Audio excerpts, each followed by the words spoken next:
पुढे आणखीन एक महत्त्वाची अपडेट अशी येते की नाशिकमधील भोंदूबाबा अशोक खरातच्या विरोधात 8वा गुन्हा दाखल झालेला आहे। मृत्यूची भीती दाखवून आर्थिक फसवणूक केल्याप्रकरणी अशोक खरात विरोधात खंडणीचा गुन्हा दाखल करण्यात आला आहे। पुण्यातील बांधकाम व्यावसायिक राजेंद्र जासूद यांनी अशोक खरात विरोधात गुन्हा दाखल केलाय।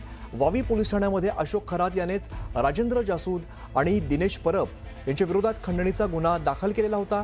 तसंच बनावट व्हिडिओ दाखवत 5 कोटी रुपयांची खंडणी मागितल्याचा खोटा गुन्हा दाखल करणाऱ्या अशोक खरात विरोधातच खंडणीचा गुन्हा दाखल करण्यात आलाय। लॉजिस्टिकचा व्यवसाय करण्यासाठी अवतार पूजा करण्याच्या बहाण्याने फसवणूक केल्याचं तक्रारीत नमूद केलंय। तर अवतार पूजा करण्यासाठी फिर्यादीने मर्सिडीज कार घेत ती सन 2018ला या बाबाला भेट दिलेली होती आणि गुरुच्या सेवेचं कारण सांगून आणि मृत्यूची भीती घालून अमेरिकेमध्ये वैद्यकीय खर्च करण्यासही भाग पाडलेलं होतं। अमेरिकेत वैद्यकीय उपचारासाठी 29,81,000 खर्च जासूद यांनी केलेला आहे। तर 2018 पासून डिसेंबर 2025 पर्यंत यावेळेला वेळोवेळी फसवणूक करून 4 ते 5 कोटी रुपयांची फसवणूक केल्याचं तक्रारीत नमूद करण्यात आलंय।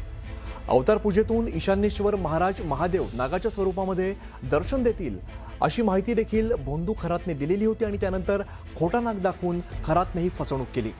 तक्रारदाराने दिलेल्या तक्रारीनुसार 2018 ते 2025 या कालावधीत खरात याने जीवे मारण्याची धमकी देत प्रचंड आर्थिक लूट केली। 21 देशांमध्ये घेऊन जा, तिथल्या मातीला स्पर्श करून दे, तरच तुमची भरभराट होईल अशा अंधश्रद्धेच्या गोष्टी सांगून खरातने त्यांना फसवलेलं आहे आणि मागणी मान्य न झाल्यास संपूर्ण कुटुंब नष्ट होईल अशी धमकी दिल्याचा सुद्धा आरोप आहे।